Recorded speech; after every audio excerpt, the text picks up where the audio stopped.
você abrisse a sua Bíblia no Salmo de número 2.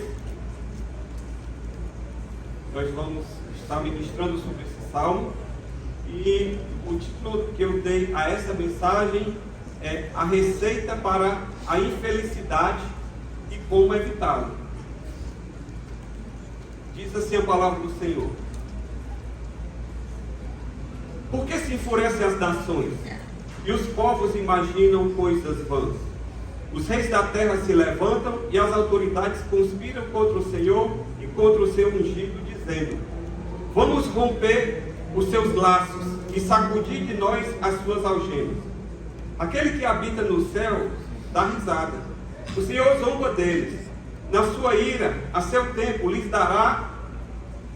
falará, e no seu furor os deixará apavorados, dizendo: Eu constituí o meu rei sobre o meu santo monte Sião. O rei diz: Proclamarei o decreto do Senhor. Ele me disse: Você é meu filho, hoje eu gerei você. Peça e lhe darei as nações por herança, e as extremidades da terra por sua possessão. Com uma vara de ferro você as quebrará, e as despedaçará como um vaso de oleiro. Agora, pois, ó reis, sejam prudentes, e deixem-se advertir, juízes da terra. Sirvam o Senhor com temor e tremor. O temor, e alegrem-se nele com tremor. Beijem o filho, para que não se irrite, e não pereçam no caminho, porque em breve se acenderá a sua ira. Bem-aventurados todos os que nele se refugiam. Pai, no nome de Jesus, mais uma vez, corroborando com a oração que foi feita, pedimos que o Senhor traga cada mente e cada coração aqui cativo ao conhecimento de Jesus, e nessa noite se abram as portas da revelação, do entendimento, e que cada vida possa ser alcançada por Ti, saindo daqui, ou aqueles que estão assistindo pela internet, sabendo que foi o Senhor, pela Sua palavra, que ministrou aos seus corações. Desde já repreendemos todo e qualquer empecilho e qualquer coisa que queira atrapalhar esse momento, para a glória do Teu nome, no nome de Jesus. Amém. Amém.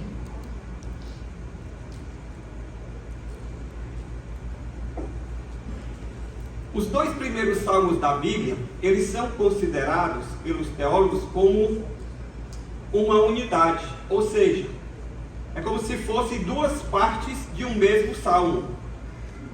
Nesses dois salmos, nós encontramos uma espécie de resumo de todo o restante do livro. Então é como se nesses dois primeiros salmos estivesse resumido tudo aquilo que vai acontecer no restante do livro. Por quê, pastor? Porque esses dois primeiros salmos, eles demonstram duas maneiras pelas quais nós podemos nos relacionar com Deus. Ou com submissão, ou com rebeldia. Então esses salmos eles nos mostram que a atitude do ser humano para com Deus, ela vai ser definidora do seu sucesso, o que nós chamamos de bem-aventurança, ou do seu insucesso, o que nós chamamos de desventura, tanto para esta vida, quanto para a vida vindoura. Se no Salmo 1, que nós já ministramos outro dia aqui, falando sobre o caminho de Deus para a felicidade humana, nós temos ali a forma que Deus aponta, como nós podemos ser felizes e bem-sucedidos. No Salmo 2, nós temos exatamente o oposto. Por isso, nós denominamos como a receita para o insucesso. A minha proposta hoje, portanto, com vocês, é que nós possamos olhar para este salmo como quem está diante de uma receita. Quando nós vamos preparar uma comida, geralmente a gente segue uma receita, ou escrita, ou de memória. Mas todo mundo que faz uma comida, ela segue uma liturgia, um ritual, uma sequência. E que essa receita, quando ela é bem executada, ela traz sabor, ela nos dá prazer. Consequentemente, a gente, após aquela refeição, a gente fica alegre e contente. Oh, que refeição maravilhosa! Tem alguém que diz até assim: foi um manjar do Deus. Já ouviram essa expressão? Já. Pronto. Agora, quando a receita ela é mal executada e ela utiliza os ingredientes errados, ela produz dissabor, desprazer, descontentamento e até desarranjo intestinal. Não é verdade? A pessoa comeu alguma coisa e, rapaz, teve alguma coisa ali que não caiu bem. E aí realmente não cai, porque a comida não cai bem, depois você cai também no trono para poder, né, padecer um pouco. Então, diante disso, a gente sabe que ninguém que quando faz alguma receita, quando faz alguma comida, essa pessoa ela quer que dê errado. O que pode acontecer? O bolo ficar solado, né? Essa expressão que a pessoa diz, o bolo ficou solado. Ninguém quer que aquilo aconteça. Mas, por algum motivo pode acontecer. Então, eu queria nessa noite aqui com você meditar sobre os ingredientes que nós podemos usar nesse nosso relacionamento com Deus que produzem resultados desastrosos. Para quê? Para que a gente possa corrigir e não utilizar esses ingredientes na nossa receita. Porque nós queremos que a nossa receita seja bem sucedida. Porque nós queremos, afinal de contas, ser felizes. Quem aqui quer ser infeliz? Levante a mão. É infeliz. Ninguém quer. Quem levantou a mão é porque não confundiu infelicidade com felicidade. Mas ninguém quer ser infeliz, não é verdade? Então, pastor, quais são os ingredientes que nós podemos utilizar que vão trazer a nossa infelicidade? E aí agora eu convido você a voltar para o texto e nós vamos estar recorrendo ao texto frequentemente como de costume. Os ingredientes que nos colocam em rota de colisão com Deus, eles são compostos das seguintes atitudes. A primeira atitude é quando nós desconsideramos a Deus nos nossos pensamentos. Olhe o que é que diz no versículo 1. Por que se enfurecem as nações? E os povos imaginam coisas vãs. Quando nós desconsideramos a Deus no nosso pensamento, existe uma corrente filosófica chamada de agnosticismo. Essa palavra, ela tem origem grega, composta pela preposição a, que significa sem, não, contra, e gnosis, que significa conhecimento, saber, percepção. Então, o agnosticismo diz o seguinte, que é impossível você obter o conhecimento da realidade ao seu redor, daquilo que está além da sua experiência sensível, além daquilo que você pode sentir, ver, tocar, pegar. Então, o agnóstico diz, olha, não é possível conhecer aquilo que está além da nossa percepção sensitiva. Consequentemente, como Deus a gente não consegue ver, tocar e pegar, Deus também, para o agnóstico, é impossível de ser conhecido. Ora, se Deus não é conhecido, ou se Ele existe ou não, o fato é que para o agnóstico ele diz, ó, Deus pode até existir, mas é impossível conhecê-lo. Então o agnóstico ele vive e ele trata o conhecimento de Deus como se fosse coisa vã. Por isso que o versículo diz, os povos imaginam coisas vãs. O agnóstico então, ele vive como se Deus não existisse. Por quê? Porque ele não considera a Deus nos seus pensamentos. Ele vive a vida conduzida pelas suas próprias ideias, por aquilo que ele acha que é o melhor, por aquilo que ele entende que é o melhor para a vida dele. Mas a ideia de Deus, ela não passa nos seus pensamentos, ele não cogita. O que será que Deus pensa sobre isso? Deus ele é um componente que não faz parte da equação da vida dessa pessoa. O segundo ingrediente que nós podemos adotar para nós sermos infelizes na vida é nós assumirmos uma oposição direta a Deus, a pessoa de Deus. Olha o que é que diz o versículo 2. Os reis da terra se levantam e as autoridades conspiram contra o Senhor e contra o seu ungido. Ou seja, se o agnóstico diz, Deus pode existir, mas eu não posso conhecê-lo. O ateu não. O ateu diz o seguinte, eu não creio em Deus. Eu me oponho a Deus. Porque ateísmo é uma palavra também grega que traz a preposição a, que eu já falei, que ela significa sem, contra ou não, e o substantivo theos, ou seja, não é contra Deus, não é a favor do Senhor, se opõe frontalmente, diametralmente oposto a Deus. Então, o ateu, ele acaba conspirando com o Senhor. Por quê? Contra o Senhor, porque ele diz, Deus não existe. Ele não crê na existência de Deus. E como ele não crê na existência de Deus, ele acaba se colocando no lugar de Deus. E o seu próprio ego passa a ser o seu Deus. Para o ateu, se existe um Deus, é ele mesmo. E aí o ateu ele diz, ó, não me fale negócio de Deus, não me venha com essa história de Deus. Eu me oponho, eu não acredito, eu não creio, eu não quero saber.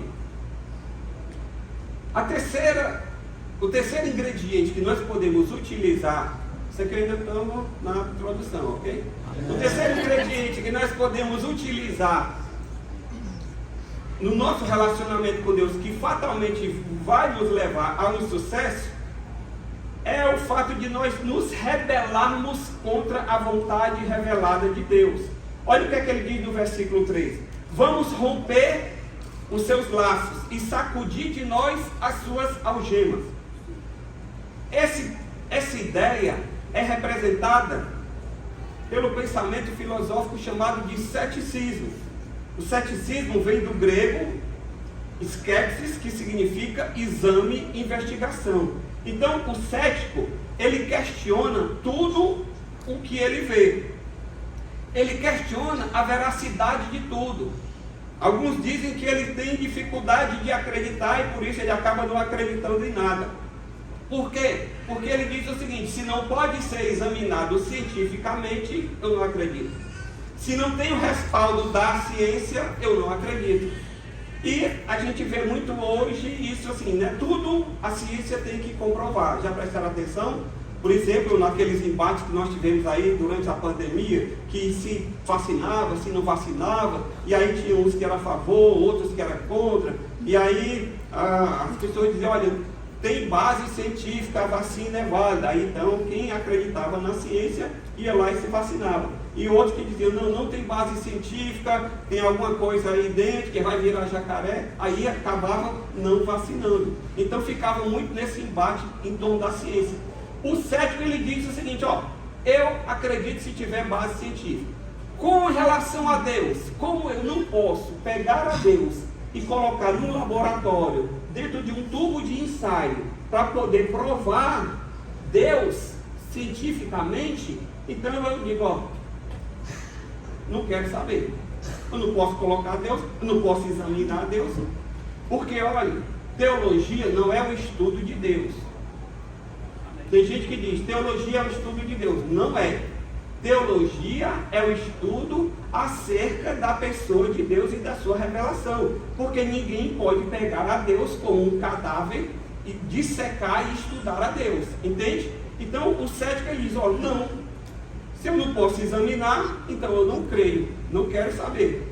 E aí se você vai exacerbar um pouco mais, exagerar um pouco mais no seu ceticismo, aí você vai entrar numa outra parte chamada de niilismo. Calma aí que não vai morder ninguém. O que é o niilismo, pastor? O niilismo, ele vem do latim nihil, que significa nada. Ou seja, é a ideia do filósofo Nietzsche, que ele afirmava não haver nada ou nenhuma certeza que possa servir de base para o conhecimento, consequentemente, da verdade. Então, para o cético, Jesus ter dito, eu sou o caminho, a verdade e a vida, para ele, ó, isso não tem valor nenhum. Por quê? Porque se não é possível se chegar ao conhecimento da verdade, como é que uma pessoa se diz a verdade? Entende? Então, para o cético, Jesus, aquela frase lá de João 14,6, eu sou o caminho, a verdade e a vida, não tem valor nenhum. Então, resumindo, para que você possa entender até aqui e não se perder no meio dessas definições. Eu falei sobre 3 ingredientes que são certos para a nossa infelicidade. Por quê? Porque são ingredientes que a gente usa indevidamente com relação a Deus. O primeiro ingrediente que eu falei é o agnosticismo, que é uma indiferença em relação à pessoa de Deus. A pessoa vive como se Deus não existisse. Para ele, Deus existir ou não é indiferente. O segundo ingrediente é a descrença, que vem pelo ateísmo. A descrença na existência de Deus. Olha, eu não só acredito que Deus pode existir ou não, para mim ele nem existe. Esse é o ateu. E o último ingrediente, que é o ceticismo, que é uma rebeldia contra a verdade de Deus. Não é possível conhecer a verdade. A minha pergunta para você que está aqui nessa noite é a seguinte: você se enquadra em alguma dessas categorias? Porque eu quero lhe dizer, se você se enquadrar em algumas delas, você precisa urgentemente repensar a sua forma de pensar a sua vida e conduzir. Por quê, pastor? Porque nós vamos ver a partir daqui que quem utiliza esse pensamento, como é que Deus pensa e como é que Deus reage a esse tipo de pensamento. Ingredientes que dão errado: ateísmo, agnosticismo e ceticismo. Pastor, como é que Deus reage diante do ateu, diante do cético e diante do agnóstico? Primeiro, Deus não se sente minimamente ameaçado. Amém. Aprenda isso. Às vezes a pessoa quer defender a Deus, quer ser uma apologeta, como se Deus precisasse de defesa. Deus não precisa da nossa defesa. Ele sabe se defender. Ele não se sente ameaçado. Amém? Acompanhe comigo no versículo 6. O Senhor diz: eu constituí meu rei sobre o meu santo monte Sião. O Senhor está dizendo o seguinte: olhe, a autoridade que eu tenho sobre a criação, ela não é delegada. A autoridade que eu tenho sobre a criação, ela é intrínseca ao meu próprio ser. Deus não tem autoridade delegada. Por exemplo, um guarda de trânsito, ele tem uma autoridade delegada. Por quê? Porque quando ele se veste com aquela roupa, ele tem uma autoridade e ele dá voz de prisão, porque ele está ali representando o Estado. E aí ele está ali falando em nome da lei, representando a lei. E aí ele tem uma autoridade. A autoridade que Deus tem não é porque alguém deu a ele. A autoridade que Deus tem é porque Ele é o Criador. Ele é o dono. Ele é quem faz. Ele é quem criou. Ele é quem sustenta. Ele é quem governa. Então Ele tem autoridade por si mesmo. Então, se você crê ou não em Deus, isso em nada afeta a Deus. Isso não ameaça a Deus na sua posição. O que o apóstolo Paulo diz lá em Romanos 9:20? Quem é você, caro amigo, para discutir com Deus? Será que o objeto pode perguntar a quem o fez: por que você me fez assim? Quem é você para dizer: ei Deus, por que o Senhor fez isso? Por que o Senhor fez aquilo? Por que o Senhor me fez dessa maneira? Então entenda, nem a nossa indiferença, nem a nossa incredulidade, nem a nossa rebeldia em nada abalam o governo de Deus sobre a sua criação. Deus continua sendo Senhor e soberano. Israel, o povo de Deus, já passou por muitas coisas difíceis ao longo da história. Está passando mais um embate. Mas Israel teve numa situação muito pior do que a que está hoje. E o Senhor susteve, e o Senhor o levou. Agora, isso não significa que a gente não possa ou não deva orar por Israel. Mas entenda que Deus está no controle, no governo da vida do seu povo. E nada vai abalar o Senhor. Amém. Homens se levantam, reinos se levantam e reinos caem. Mas Deus continua soberano sobre a sua criação. Amém?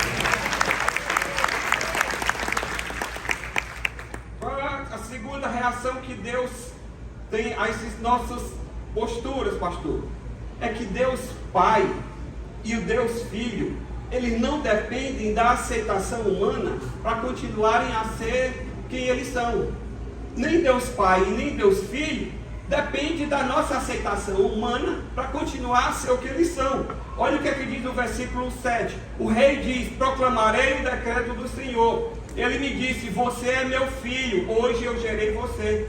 Duas verdades a gente precisa entender aqui. Primeiro, porque Deus, por ser Deus e ser soberano, Ele emite os seus decretos sem consultar e nem depender de nenhum ser humano. Ninguém aqui é consultado por Deus para perguntar: ei, Pastor Pedro, eu posso fazer isso?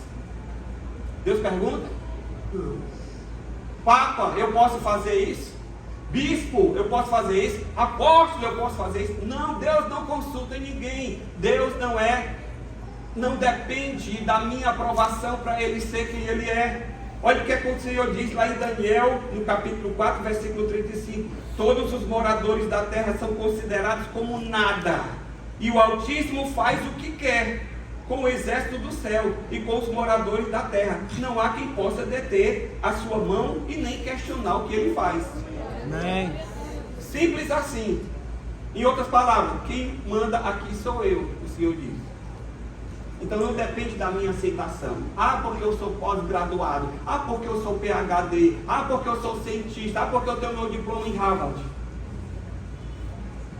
O Senhor estava aqui antes de você chegar. Antes de Harvard existir, Deus era Deus. Amém?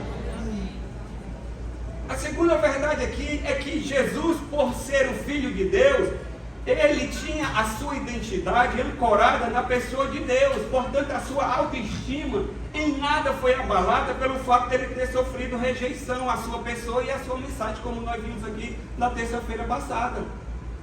Jesus foi desprezado, foi rejeitado, mas isso não abalou em nada a sua vida, porque o Senhor Ele diz assim, ó, este é o meu filho. E essa palavra é confirmada lá em Mateus 3,17. Eis que eu vi uma voz dos céus que dizia: este é o meu filho amado, em quem me agrada. Jesus, a sua identidade, a sua autoestima dependia de Deus, não dependia dos romanos, não dependia do povo judeu, não dependia dos discípulos. Jesus tem a sua identidade em Deus.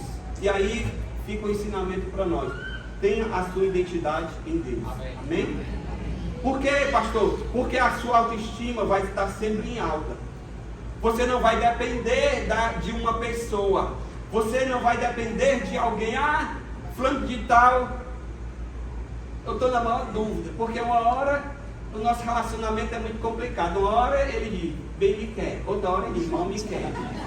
Aí fica igual aquelas folhinhas. Bem me quer, mal me quer. Bem me quer, mal me quer. E aí depender do julgamento do outro, a pessoa está feliz assim, ou então faz assim. Meu querido, a sua identidade ela tem que estar em Deus, amém? Amém? Tem que estar ancorada em Deus. Você é filho de Deus, e se você é filho de Deus, você é amado por Deus. Não importa o que diga A, B e C. Não importa se voltou ser um beicinho para você. Você é amado por Deus. Então não adianta o ateu, o cético, o agnóstico querer fazer beicinho para Deus, porque o Senhor não depende da nossa opinião. Quem somos nós? Pastor, é assim mesmo? É.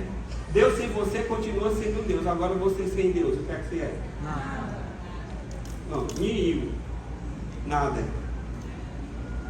Era sempre que eu preparando essa mensagem, eu fui ver esse nenhum. Quando eu era estagiário lá no Banco do Nordeste, eu preenchia os mapas, e quando não tinha movimento, a gente escrevia a palavra NIHIL, N-I-H-I-L. Vocês estão em NIHIL. E hoje eu estou aqui, depois de mais de 30 anos, eu descobri que NIHIL é nada. Então, se você sem Deus, é NIHIL. Ok? Então, eu não quero ser NIHIL. E eu tenho certeza que você também não quer, porque eu não quero ser infeliz, eu quero ser feliz. Amém? Amém. Pastor, como é que Deus reage com a nossa indiferença? Terceiro, Deus, a seu tempo, Ele vai executar juízo sobre todos aqueles que se opõem a Ele. Eu vou repetir. Deus, a seu tempo, vai executar juízo sobre todo aquele que se opõe a Ele. Olha aqui no versículo, diz no versículo 5: na sua ira, a seu tempo, lhes falará, e no seu furor os deixará apavorados. No versículo 9: com uma vara de ferro você as quebrará, e as despedaçará como o vaso do oleiro. Querido, deixa eu lhe dizer uma coisa. Deus estabeleceu um dia em que Ele vai trazer tudo a julgamento, quer você queira, quer não. Quer você tenha diploma ou não, quer você tenha dinheiro ou não, tudo vai ser patente aos olhos de Deus, e Deus vai trazer a juízos à nossa vida. Pastor, é verdade? Olha o que aqui diz Eclesiastes 12:14. Porque Deus há de trazer a juízo todas as obras, até aqui estão escondidas, quer sejam boas, quer sejam más. Então ninguém se esconde aos olhos de Deus. Nada do que você faz vai ocultar-se diante do Senhor. E lá no Novo Testamento, você diz, pastor, isso era no tempo da lei, mas no Novo Testamento o apóstolo Paulo corrobora essa ideia quando ele diz em Romanos 2,16, no dia em que Deus, por meio de Jesus, julgará o segredo das pessoas. Deus, a seu tempo, Ele vai trazer juízo. Toda obra humana, quer pensamentos, quer palavras, quer obras, vão ser objeto do juízo soberano de Deus. E a minha pergunta para você é, você está preparado para encontrar-se com o seu Deus na sua prestação de contas? Porque esses que se opõem, esses que dizem que Deus não existe, esses que dizem que Deus não é possível conhecer, esses que dizem, pois eu sou indiferente, todos nós iremos comparecer. A minha pergunta é a seguinte, se você estiver usando esses ingredientes, essa receita aí vai ficar solada. Ela não vai ficar boa. Ela não vai terminar bem. E eu tenho certeza que você não vai querer comer o resultado dessa receita. Já viu aquela receita que ficou tão ruim que nem cachorro come? Meu Deus.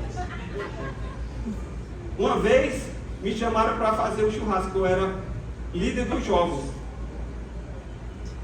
Olha, só um desafio derrubando a água aqui. Então por aí você viu como é que ficou o churrasco, né?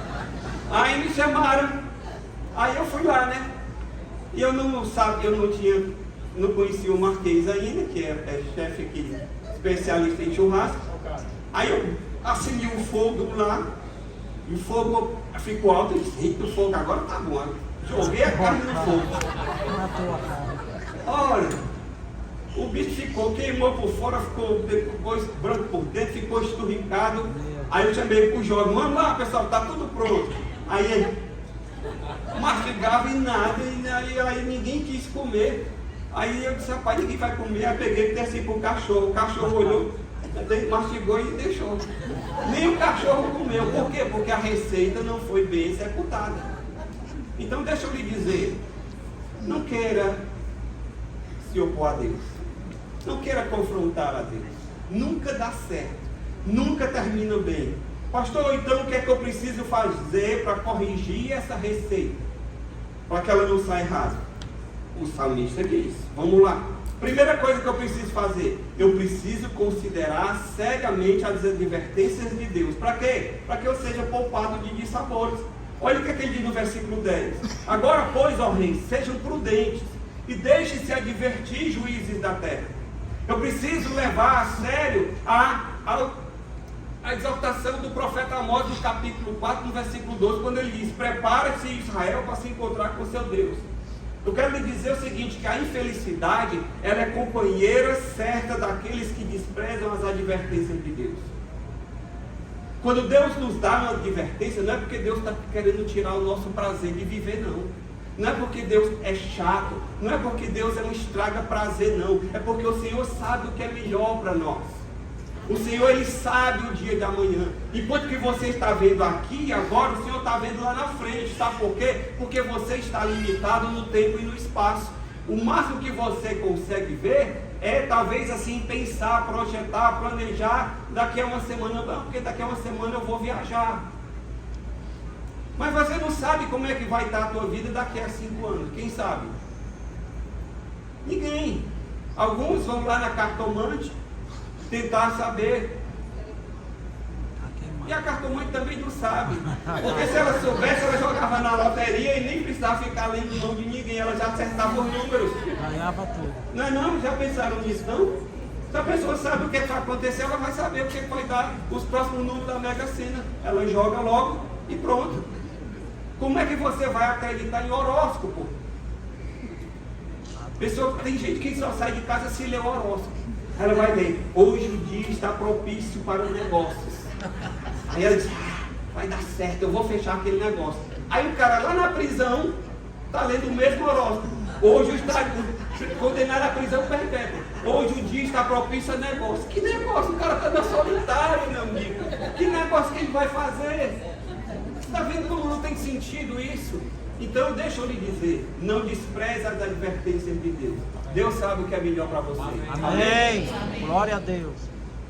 Segunda atitude que você precisa para corrigir essa receita: submeta-se a Deus por meio da obediência e serviço. Olha o que aqui diz o versículo 11: sirvam ao Senhor com temor. O apóstolo Paulo, lá no Novo Testamento, ele nos ensina a adotarmos uma atitude correta diante de Deus. Quando Paulo ele diz lá em Filipenses 2,12, para nós desenvolvermos a nossa salvação. Ei, querido, deixa eu lhe dizer, Deus te salvou. Quem aqui tem certeza de salvação? Amém? Amém. Deu o primeiro passo. Agora você precisa desenvolver a sua salvação. Deus não te salvou apenas para você ficar no banco aí, escutando a mim, o pastor Pedro aqui, o pastor Sábio e os outros, o pastor Marcelo e os outros que subirem aqui semanalmente.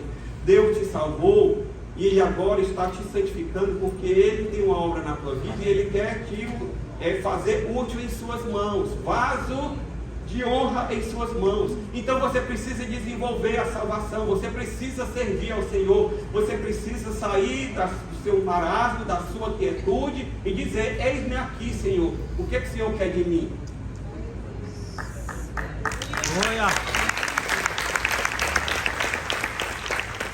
Então não se contente apenas em ser salvo, você precisa servir ao Senhor com temor.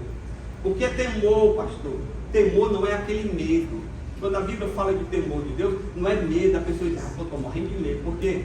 Porque tem um leão ali fora, porque tem uma cobra aqui, ou então porque tem uma barata, porque tem gente também que tem medo de barata e a gente tem que respeitar, né? Porque não é o tamanho. Para a pessoa que está com medo ali, não importa se é um leão ou uma barata, a ameaça é a mesma. Meu Deus. Apesar da gente saber que não é. Mas para quem está com medo, é assim.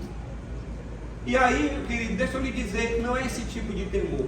Temor aqui na Bíblia é reverência, é respeito, é amor, é o desejo de fazer o que agrada o outro. Quando você está em relacionamento com a pessoa, o que é que você quer? Você quer agradar essa pessoa, é ou não é? Claro que é. Quando você sabe o gosto de uma pessoa, perfume é um negócio muito difícil de se dar, né? Porque tem gente que gosta daquela fragrância, tem gente que não gosta. E não tem nada de errado com isso. Agora, quando você sabe que aquela pessoa gosta daquele perfume, Chanel número 6, ou então o Eau de Soie, não é Eau de Soie não, viu? É Eau de Soie. Aí você diz: eu vou dar isso aqui, vou passar um ano pagando, mas eu vou dar porque a pessoa gosta. Então, você tem que servir ao Senhor com temor. Senhor, eu quero te agradar, eu quero fazer a tua vontade, eu quero andar nos teus caminhos. É assim que você tem que fazer, e não ficar naquela atitude daquele que descrê, daquele que é indiferente, ou daquele que se opõe. Porque se você ficar nessa, você vai terminar os seus dias infeliz, e na eternidade longe de Deus. E nós não queremos que você faça isso. Você precisa corrigir essa receita enquanto há tempo. O fogo está aceso e ainda dá tempo corrigir, ainda dá tempo mexer, ainda dá tempo acrescentar esses ingredientes para que você possa, ao final, ter uma comida saborosa e gostosa para apresentar. Amém? Amém. Pastor, o que é que eu preciso fazer para corrigir? Eu preciso amar o Senhor, para desfrutar da alegria que esse amor me proporciona. Quando ele diz lá no versículo 11: sirvam ao Senhor com temor e alegrem-se com tremor. Como é que a pessoa alegra-se com tremor? Porque ela ama tanto a Deus, mas ela não perde a reverência. Ei, deixa eu lhe dizer, Deus nos ama, Deus quer ser íntimo de nós, mas Deus continua sendo Deus. Amém. Então, eu não posso chegar para Deus e achar que eu sou tão amigo de Deus e dizer: Deus, eu quero que tu faça isso, eu ordeno que o Senhor faça isso, eu decreto que o Senhor faça isso. Ei, irmão, quem é você para decretar? Eu me lembrei de uma mulher, uma vez eu estava na igreja, e ela foi contar o testemunho. Ela disse: irmãos, eu gosto de dar trabalho a Deus. Eu fiquei assim. Ela disse: olha, todos nós temos um anjo da guarda. Segundo ela, A Bíblia não diz isso não. A Bíblia diz que os anjos do Senhor acampam ao redor dos que o temem. Mas eu acho que ela andou lendo em algum site por aí que todo mundo tinha um anjo da guarda. E aí ela veio para a igreja e trouxe essa ideia. E ela diz, olha, meu marido vive brigando comigo, porque eu gosto de andar 180, 200, 180, 200, porque eu quero que dá trabalho para o meu anjo. Meu anjo tem que trabalhar. E se esse anjo estiver vacilando, eu mando Deus trocar.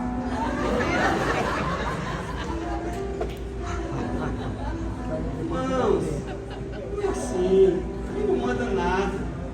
Tem gente que brinca. Um dia eu estava atendendo eu estava com um colega atendendo um cliente, e o cliente começou a se exasperar com ele. O cliente disse assim: tu não manda nem na tua casa, rapaz, tu quer mandar aqui. O cliente não conhece nem a vida dele. Mas, repetindo que às vezes o cara não manda nem em casa e quer mandar em Deus. Sirva ao Senhor, ame ao Senhor com temor e tremor, com alegria, para que você possa desfrutar tudo aquilo que Deus tem para a sua vida. Amém? Pastor, para finalizar, qual é o resultado se a gente conseguir corrigir essa receita ao longo do caminho? A gente vai desfrutar de uma relação harmoniosa com Deus e a gente vai ser poupado de perecer eternamente. Olha o que aqui diz o versículo 12: beijem o filho para que ele não se irrite, não pereçam no caminho, porque em breve se acederá a sua ira. Querido, nós precisamos atentar para o que foi dito ao apóstolo Paulo. O apóstolo Paulo, ele estava perseguindo a igreja antes de se converter, lembra? Acreditando que estava fazendo uma grande coisa, ele estava perseguindo a igreja. E ele sabe que o Senhor, no encontro no caminho de Damasco, quando ele estava com cartas com ameaça para perseguir a igreja, o Senhor apareceu a Paulo e disse lá em Atos do capítulo 26, 14: e caindo todos nós por terra, ouvi uma voz que me falava em língua hebraica: Saulo, Saulo, por que me persegue? É duro para você ficar dando coices contra os aguilhões de Deus. Aguilhões é traduzido em cearês, murro e ponta de faca. Já ouviu essa expressão? A pessoa dá murro e ponta de faca nunca vai terminar bem. A faca vai ficar inteira, mas a sua mão vai se acabar. O Senhor diz, ó, beije o filho, beija Jesus, ame o filho, para que você não pereça no caminho, para que você não se desgarre, para que você não vá contra aquilo que Deus tem para você. Tenha uma relação harmoniosa com o filho. Quem é o filho? O filho de Deus, Jesus Cristo. Tenha uma relação harmoniosa com Cristo. Ao invés de se opor, ao invés de ignorar, ao invés de desconsiderar, volte-se para Jesus, que morreu na cruz de braços abertos por mim e por você. Uma relação conflituosa com Deus é a fonte de toda infelicidade, pois essa relação conflituosa com Deus, ela nem é inteligente e nem é vantajosa. Como é que eu faço, pastor? Se eu corrigir essa receita, se eu fizer o ajuste no meio do caminho, você vai viver feliz, porque você vai encontrar em Deus refúgio ao invés de hostilidade. Ao invés de Deus ser hostil a você, você vai encontrar nele refúgio.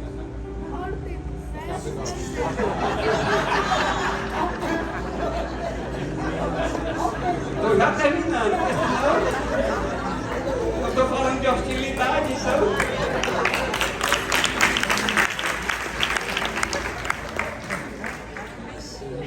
Eu vou eleger ele como meu stage principal. É o stage mais corajoso que eu já vi na vida. Querido, deixa eu lhe dizer. Se você corrigir essa receita no seu relacionamento com Deus, você vai ser feliz. Porque você vai encontrar refúgio no Senhor. Versículo 12. Bem-aventurados. Bem-aventurado é a mesmo que feliz todos os que nele se refugiam. Faça do Senhor a sua fonte de prazer. Faça do Senhor a sua fonte de satisfação. Faça do Senhor a sua fonte de alegria. Vamos ficar de pé na presença do Senhor. Salmo 23. Lembra do Salmo 23? A maioria não sabe de qual. O Senhor é meu pastor, nada me faltará. Aí ele fala do relacionamento com Deus. E no final, porque o Senhor é o seu pastor, ele diz lá no versículo 6: bondade e misericórdia certamente me seguirão todos os dias da minha vida, e habitarei na casa do Senhor para todos os sempre. Se a vida é uma receita, eu quero que essa receita, a minha vida, ela seja a favor do Senhor. Amém? O que é que você vai fazer com relação à receita da sua vida? Que tipo de produto é que a receita da sua vida está gerando? Essa é a grande questão hoje. Eu não quero ser infeliz. Ninguém aqui quer ser infeliz, pois ainda há tempo de corrigir a rota, ainda há tempo de corrigir o rumo. Deus te trouxe aqui porque Ele está te dando oportunidade de corrigir. Às vezes, quando a gente está com o GPS e a gente erra o caminho, a gente tem que dar uma volta grande para poder corrigir a rota. Mas mesmo que a volta seja grande, ainda há tempo, ainda vale a pena. Vamos ficar agora diante do Senhor e vamos orar. Eu quero que você baixe sua cabeça, que você feche seus olhos e pergunte ao Senhor: Senhor, qual é a receita da minha vida? O que é que a minha vida está produzindo? Que tipo de bolo, que tipo de comida é que a minha vida está produzindo? Não seja indiferente, não seja o contrário. Pai amado, em nome de Jesus, nós estamos aqui diante do Senhor. E nós sinceramente, Senhor, não queremos chegar ao final da nossa vida e recebermos a desaprovação. Nós não queremos, Senhor, chegar ao final dos nossos dias e ver que vivemos uma vida de total indiferença e oposição a Ti. Nós queremos ser como aqueles que Te reconhecem. Tua palavra diz que todo joelho se dobrará, toda língua confessará que Jesus é o Senhor, para a glória de Deus Pai. Pois eu quero te dizer, nesta noite, que nós Te reconhecemos já, por livre e espontânea vontade. Nós não queremos, Senhor, ser obrigados a nos ajoelhar. Nós queremos nos ajoelhar espontaneamente, reconhecendo o Teu senhorio, a Tua soberania sobre as nossas vidas. Fala conosco, toca as nossas vidas nessa noite e nos leva a viver uma vida que seja agradável à Tua pessoa.